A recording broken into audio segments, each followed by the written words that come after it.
हर रोज एक नई कहानी देखने के लिए चैनल को सब्सक्राइब करें और बेल आइकन दबाना ना भूलें। अपने ऑफिस के लिए तैयार होकर किचन में नाश्ता लेने जाती है तो उसे वहाँ अजीब सी महक आती है और वो नाक सिकोड़ते हुए कहती है, माँ, किचन में कोई चूहा मर गया है क्या? कितनी बेकार स्मेल आ रही है। ये मरे हुए चूहे की नहीं, अंडे की बदबू, जिसका ऑमलेट तू अभी चाट चाट कर खाने वाली है। अब बासी अंडे उठा लाई हो क्या? इतनी महक नहीं आती अंडों से। कभी खुद बनाने बैठे तो पता चले ना, तुझे तो बस बनते ही ठूसने को मिल जाना चाहिए। ताने नहीं, नाश्ता दो माँ, देर हो रही है मुझे, जल्दी करो ना। अरे देर तुझे हो रही है तो जल्दी मैं क्यों करूँ? अभी प्लेट में भी मैं ही परोस के दूं क्या? चिल्लाना बाद में, पहले ये बताओ कि कितने अंडों का ऑमलेट बनाया है? 2 अंडों का। क्यों, 10 का बनाना था क्या? माँ 3 का तो बनाया करो ना, कम से कम नाश्ता तो भरपेट करूँ मैं। हाँ तो रोटी सब्जी पड़ी है, वो खा ले। देख अपनी, पहले ही इतनी गर्मी पड़ रही है, ज्यादा अंडे खाना ठीक नहीं। चल निकल अब। तभी वो मुंह बनाते हुए नाश्ते की प्लेट लिए हॉल में आकर नाश्ता करने बैठ जाती है। अवनी को अंडे और अंडों से बनी चीजें कुछ ज्यादा ही टेस्टी लगती थी। बिना अंडा खाए उसका दिन तक नहीं कटता था। जून की सड़ी गर्मी में भी उसको अंडे खाना बहुत पसंद था। एक दिन वो दोपहर के समय भूख लगने पर 5 अंडे उबालकर खाने बैठ जाती है। कुछ देर में जब उसकी माँ पड़ोसन के घर से वापस आती है तो उसे अंडे खाते देखकर कहती है, ये क्या है? अंडे उबले हुए। नालायक, ये कौन सा समय है अंडे खाने का? और 4 अंडे खा गई तू। हाय हाय, अरे मरी, अंडे गर्म होते हैं, वैसे ही इतनी गर्मी पड़ रही है, गर्मी के कारण पेट खराब हो गया ना तो बाथरूम में आवागमन करती रहेगी। माँ मुझे समझ नहीं आता, आपको मेरे अंडे खाने से क्या दुश्मनी है? अभी भूख लगी थी तो खा लिए। अरे अंडे खाने से नहीं, इस बढ़ती गर्मी में तेरे ज्यादा अंडे खाने से दिक्कत है मुझको। भूख लगी थी तो अपनी वो 2 मिनट वाली मैगी बनाकर खा लेती। अरे हाँ, ये तो मैंने सोचा ही नहीं, मुझे उबले अंडे की जगह अंडे वाली मैगी बना लेनी चाहिए थी। तेरा दिमाग है कि खाली अंडा? मेरी बात ही नहीं समझ आ रही। ओहो, अभी मुझे नींद आ रही है, जाने दो। इतना कहकर वो अपने कमरे में चली जाती है। अवनी रात में खाना खाए बिना ही सो जाती है और आधी रात को ज्यादा गर्मी के कारण उसे बेचैनी होने लगती है तो वो पसीने पसीने हुई हॉल में आकर सोफे पर ही सो जाती है। अगले दिन शाम को ऑफिस से लौटते हुए वो रास्ते में डबल एग रोल खाती है, जिसकी वजह से अगली सुबह उसका पेट खराब हो जाता है और वो बाथरूम में होती है।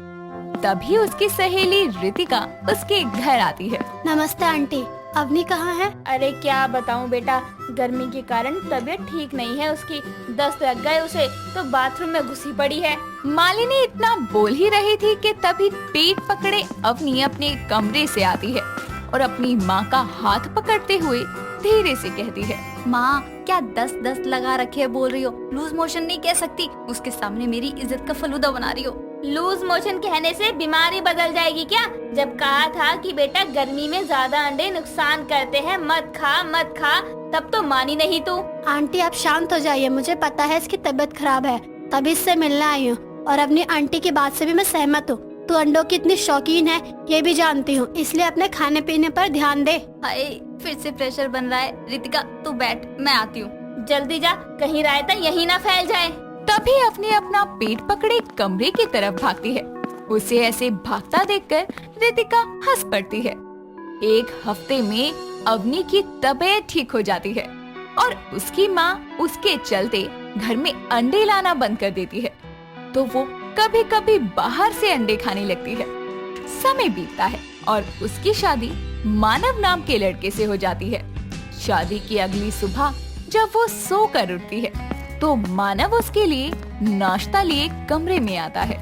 मुझे उठने में देर क्या हो गई? आप खुद ही नाश्ता लेकर आ रहे हैं। ये मेरा नहीं तुम्हारा नाश्ता है, अंडे की भुर्जी और पराठे। इतने दिनों बाद अंडे की भुर्जी आपने मेरे लिए बनाई, लेकिन वेकिन कुछ नहीं, वो मैं आज जल्दी जग गया था तो सोचा अपनी वाइफ के लिए कुछ बना दूं। आप कितने अच्छे हैं मानव। वैसे आज मेरी पहली रसोई की रस्म है और आप मुझे खाना बनाकर खिला रहे हैं। हाँ तो तुम भी मुझे प्यार से अपने हाथों से एक बाइट खिला दो, मैं समझूंगा मेरा खाना बनाना सफल हो गया। दोनों एक दूसरे को खाना खिलाते हैं। एक शाम उसकी सास मंजू उसे कुछ सामान लाने दुकान जाओ कहती है।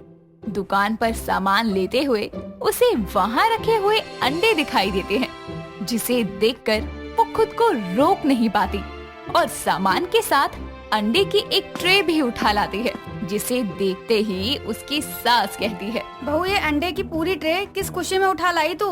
वो सासू माँ, मुझे अंडे बड़े पसंद है और फिर ये सेहत के लिए भी बढ़िया होते हैं ना। हाँ तो 4-5 ले आती, पूरी की पूरी ट्रे लाने की क्या खुजली हुई तुझे? सासू माँ, अभी अंडे सस्ते थे तो मैंने सोचा पूरी ट्रे ले आती हूँ, हफ्ते भर की छुट्टी हो जाएगी। हाय दैया, मतलब सस्ते हैं तो क्या घर में भंडारा करेगी अंडों का? सस्ते भी इसीलिए हैं क्योंकि गर्मी में लोग कम खाते हैं इसे। छोड़, अब ले आई तो क्या करूँ? मंजू हॉल में बैठी टीवी देखने लगती है तो अवनी अंडे लिए किचन में जाती है, जिसके बाद से अवनी कभी ऑमलेट, कभी अंडा करी तो कभी अंडा बिरयानी बनाकर खुद तो खाती, साथ ही घर वालों को भी परोसती। एक सुबह वो नाश्ते में उबले अंडे और टोस्ट बनाकर देती है। मानव जैसे ही नहाकर बाहर आता है तो कहता है, माँ ये सुबह सुबह कितनी गर्मी हो रही है, अभी टंकी का पानी गर्म आ रहा है, दोपहर तक तो बल ही जाता होगा। अरे पूछ मत बेटा, हाल बेहाल है इस गर्मी में, इस मारे तो मैं घर से कहीं निकलती भी नहीं हूँ। ये क्या, आज फिर अंडे? ये अंडों का महीना चल रहा है क्या? वैसे ही गर्मी कम है क्या जो अंडे खिलाकर शरीर के अंदर भी शोले भड़काने हैं? कोई नहीं, आप ये टोस्ट खा लो, मैं अंडे खा लूंगी। बहू कितने अंडे खाती है तू?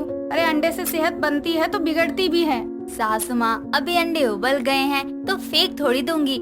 आप नहीं खा रही, ये नहीं खा रही तो किसी को तो खाना पड़ेगा। ठीक है, खाना है तो खा ले, लेकिन इसके अंदर का पीला हिस्सा जो है वो निकाल कर फेंक दियो, वो ज्यादा गर्म होता है। अपनी सास की बात एक कान से सुन दूसरे कान से निकाल कर खाने बैठ जाती है और एक हफ्ते के बाद उसके चेहरे और हाथ पर गर्मी के दाने निकल आते हैं, जिसे देख वो अपनी सास से कहती है, सासू माँ, मैंने तो इस बार इतने आम भी नहीं खाए, फिर भी मेरे इतने पिंपल हो रहे हैं। देखिए ना, पूरे चेहरे पर पिंपल छाए हुए हैं। अब क्या कहूँ तुझे मैं, ये दाने नहीं छोटे छोटे अंडे हैं। चल डॉक्टर के पास दवाई लेकर आते हैं। इतना कहकर मंजू अवनी को क्लिनिक ले जाती है, जहाँ डॉक्टर उसके पिंपल्स को देखकर कहता है, ये दाने आपको पेट की गर्मी के कारण हो गए हैं। कोशिश कीजिए कि इस समय ऐसी चीज खाएं जो पेट को ठंडक दे। कहाँ डॉक्टर, इसे तो बस अंडे ही खाने होते हैं। अंडे खाना सेहत के लिए अच्छा है, लेकिन गर्मियों में ज्यादा अंडे का सेवन पाचन में दिक्कत और पेट की गर्मी को बढ़ाता है। इसलिए गर्मियों के समय एक दिन में 1 अंडा पोषण के लिए काफी है। मैं एक क्रीम लिख कर दे रहा हूँ, उसे सोने से पहले लगा लीजिएगा और पानी ज्यादा पिए। आप सही कह रहे हैं, ज्यादा अंडे खाने के चलते मुझे एक बार लूज मोशन भी हो गए थे। अब ये दाने, सासू माँ, अब से बस मैं एक ही अंडा खाया करूँगी, वो भी कभी कभी। हाँ, क्यों नहीं, मेरा ही खर्चा करवा कर तो तुझे अकल आनी थी। चल अब घर। तभी दोनों वहाँ से दवाई लेकर घर लौट आती है। समय के साथ अपनी गर्मियों में ज्यादा अंडे खाने छोड़ देती है, साथ ही कुछ ही दिनों में उसके दाने भी धीरे धीरे चले जाते हैं। पंखुड़ी कुकिंग शो जीत जाती है, जिसके लिए उसे स्टेज पर बुलाया जाता है। साथ ही जजेस उसके हाथों में ट्रॉफी और 1 लाख रुपए का चेक भी देते हैं। ऐसे में एक जज उससे बोलते हैं, सो मिसिस पंखुड़ी, इतना अच्छा मूंग दाल का हलवा आपने कहाँ से बनाना सीखा? I mean, मम्मी, दादी या नानी? क्योंकि आपके बनाए हलवे में कुछ अलग ही जादू था, ऐसा कि जैसे आपने किसी अपने के लिए बहुत प्यार से बनाया हो। जी नहीं, ये रेसिपी ना तो मुझे मेरी माँ ने सिखाई है, ना मेरी दादी नानी ने, और ना ही मेरी सासू माँ ने। ये रेसिपी मुझे मेरे माय डियर हस्बैंड आरव ने सिखाई है। What? आपके हस्बैंड ने? जी, आपने तो सुना ही होगा कि हर सफल आदमी के पीछे एक औरत का हाथ होता है, लेकिन यहाँ बात उल्टी है। मेरी कामयाबी के पीछे सिर्फ और सिर्फ मेरे पति का हाथ है, क्योंकि उन्होंने ही मुझे खाना बनाना सिखाया। सच कहूँ तो मुझे चाय के सिवा कुछ आता ही नहीं था, लेकिन मेरे पति ने हमेशा मेरा साथ दिया और मुझे एक अच्छा कुक बनाया। और सर, मैं आपसे रिक्वेस्ट करती हूँ कि मुझे ये ट्रॉफी मेरे हस्बैंड के हाथों से मिले, please. Yeah, sure. Why not? Please make applause for Mr. Arav. जजेस के बुलाने पर आरव स्टेज पर आकर अपनी वाइफ पंखुड़ी को खुद ट्रॉफी देते हैं और सभी लोग मिलकर उन दोनों पति पत्नी के लिए खूब तालियां बजाते हैं। कुछ ही देर के बाद दोनों अपने घर चले जाते हैं, जहां उसके घर पर कुछ मीडिया वाले लोग आते हैं और उसका इंटरव्यू लेते हुए पूछते हैं, मैम, आप बताइए ना, आप यहाँ तक कैसे पहुँची? क्योंकि आपको तो खाना बनाना आता ही नहीं था। ये एक लंबी कहानी है। जो ट्रॉफी मिली है इसका श्रेय सिर्फ और सिर्फ मेरे हस्बैंड को जाता है। मतलब आपके हस्बैंड ने आपकी बहुत मदद की है। मैम, क्या आप अपनी लव स्टोरी हमें शेयर करना पसंद करोगी? जी बिल्कुल। तो शुरुआत कुछ ऐसे हुई थी। पंखुड़ी को हलवा खाने का बहुत शौक था। उसे हर तरह के हलवे खाने बहुत पसंद थे, जैसे कि गाजर का हलवा, सूजी का हलवा, घिया का हलवा, मूंग दाल का हलवा इत्यादि। ऐसे ही एक दिन वो अपने कॉलेज से वापस आ रही थी कि रास्ते में मंदिर के पास भंडारा हो रहा होता है, वो भी हलवे पूरी का। और जैसे ही उसकी फ्रेंड रूही भंडारे को देखती है तो बोलती है, ओए पंखुड़ी, यार देख भंडारा लगा हुआ है, चल खाने चलते हैं। सच्ची भंडारा?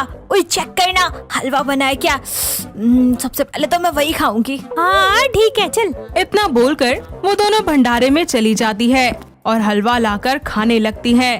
तभी पंखुड़ी बोलती है, यार देख ना कितनी अच्छी खुशबू आ रही है, जल्दी से खा लेते हैं। हाँ यार, कितने दिन से मन कर रहा था और कितना टेस्टी भी है ना। साक्षात माता जी का आशीर्वाद मिल गया प्रसाद में। सही बोली। पता है आज मैं घर जाकर मम्मी से कहने वाली थी कि हलवा बना दो, लेकिन माता रानी ने तो मेरी इच्छा पूरी कर दी। कुछ देर के बाद दोनों अपने अपने घर चली जाती हैं। जैसे ही पंखुड़ी अपने घर आती है, उसकी मम्मी रोहिणी हाथ में एक लड़के की फोटो लिए बोलती है, अरे पंखुड़ी बेटा, मैंने तेरे लिए एक आरव नाम के लड़के का रिश्ता देखा है और फिक्स भी कर दिया। माँ, मुझसे बिना पूछे ही पक्का कर दिया। खैर कोई नहीं, अब आपने देखा है तो अच्छा ही होगा। अरे भले ही तुझसे बिना पूछे रिश्ता तय किया हो, लेकिन लड़का बिल्कुल तेरे लायक है।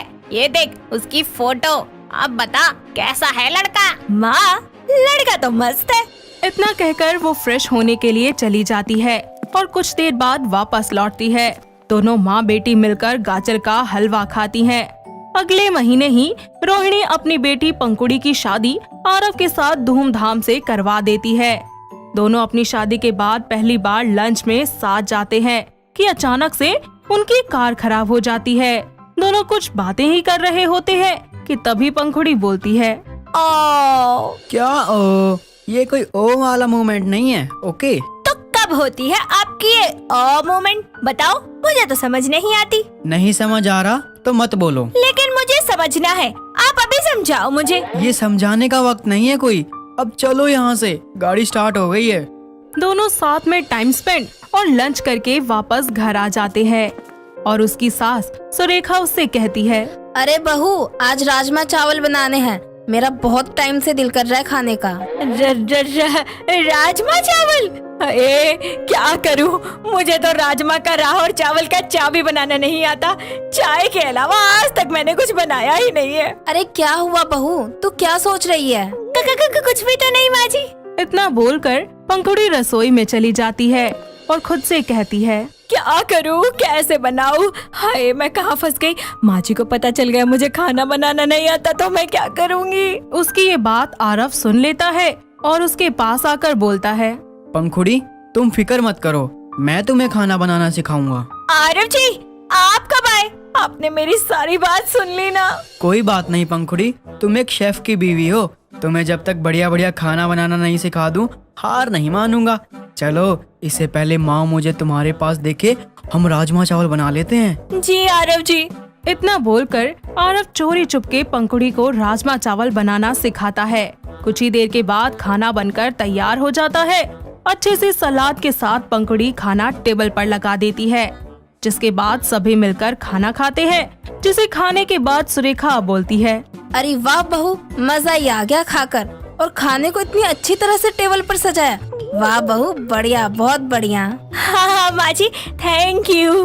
वाह पंखुड़ी, तुम इतना अच्छा खाना बनाती हो, मुझे तो पता ही नहीं था। वक्त बीतता जाता है। आरव पंखुड़ी को सुरेखा से चोरी छुपके खाना बनाना सिखा देता है। कभी वो अपने होटल में बुलाकर खाना बनाना सिखाता, तो कभी होटल में रहकर फोन से गाइड करता। वक्त गुजरता जाता है और इसी के साथ अब पंखुड़ी को खाना बनाना आ ही जाता है। और ऐसे ही एक दिन पंखुड़ी का बर्थडे होता है। ऐसे में वो मार्केट जाती है इतने में उसके पीछे आरव और सुरेखा सरप्राइज पार्टी की पूरी तैयारियां कर लेते हैं। जैसे ही पंखुड़ी घर वापस पहुंचती है, आरव पार्टी बॉम्ब ब्लास्ट करते हुए उसे हैप्पी बर्थडे विश करता है, साथ ही उसकी सास भी। और ये सरप्राइज देखकर पंखुड़ी बहुत हैरान हो जाती है और खुशी से बोलती है, wow Aarav ji, thank you so much, इतना अच्छा सरप्राइज देने के लिए। Thank you thank you thank you. अरे बहू, ये सब तो कुछ भी नहीं है, एक और सरप्राइज है तेरे लिए जो कि आरव देगा तुझे। सच्ची माँ जी, आरव जी जल्दी दिखाइए, मुझे सब्र नहीं हो रहा। आरव के ताली बजाते ही उनका सर्वेंट ट्रॉली पर गाजर के हलवे का बना हुआ केक लेकर आता है और साथ ही दो लड़के साइड में खड़े होकर गिटार से रोमांटिक म्यूजिक प्ले कर रहे होते हैं। ये देखकर पंखुड़ी बोलती है, वाओ, आपने मेरे लिए गाजर के हलवे का केक बनाया, वो भी अपने हाथों से। सच में मुझे दुनिया के सबसे अच्छे पति और सासू माँ मिले हैं। इतना कहकर पंखुड़ी अपना केक कट करती है और सब बर्थडे को अच्छे से एंजॉय करते हैं। अगले दिन पंखुड़ी जब डोर के पास से न्यूज़पेपर उठाने के लिए जाती है, तब उसके साथ में उसे एक पैम्पलेट मिलता है जिसमें कुकिंग शो में पार्टिसिपेट करने का प्रचार होता है। और तभी आरव उसके हाथ में ये देखकर बोलता है, पंखुड़ी, अब ज्यादा सोचना मत, तुम्हें इसमें पार्टिसिपेट करना ही होगा मेरे लिए। लेकिन आरव जी। डरो मत पंखुड़ी, मैं तुम्हारे साथ हूँ, अब तुम्हें सब बनाना आता है। आरव की बात सुनकर अगले ही दिन पंखुड़ी उस कुकिंग शो में पार्टिसिपेट करती है और वहाँ पर अपने पति का फेवरेट मूंग दाल का हलवा बनाती है। और जजेस जब सभी के डिशेस टेस्ट कर लेते हैं और उसके बाद रिजल्ट अनाउंस करते हुए बोलते हैं, इस कुकिंग शो की विजेता है मिसेस पंखुड़ी। मैं जोरदार तालियों से इनका स्टेज पर स्वागत करता हूँ। ओह मैम, तो ये है आपकी कहानी। That's a sweet love story. I hope आप सबको मेरा ये कुछ ना बनाने वाली पंखुड़ी से लेकर हर एक रेसिपी बनाने वाली पंखुड़ी का सफर पसंद आया होगा।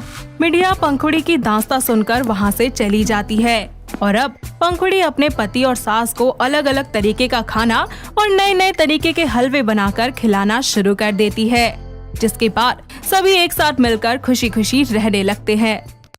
दोस्तों, अगर आपको ये कहानी पसंद आई तो इसे लाइक करें, शेयर करें और कमेंट करके बताएं कि कहानी में आपको सबसे अच्छा क्या लगा।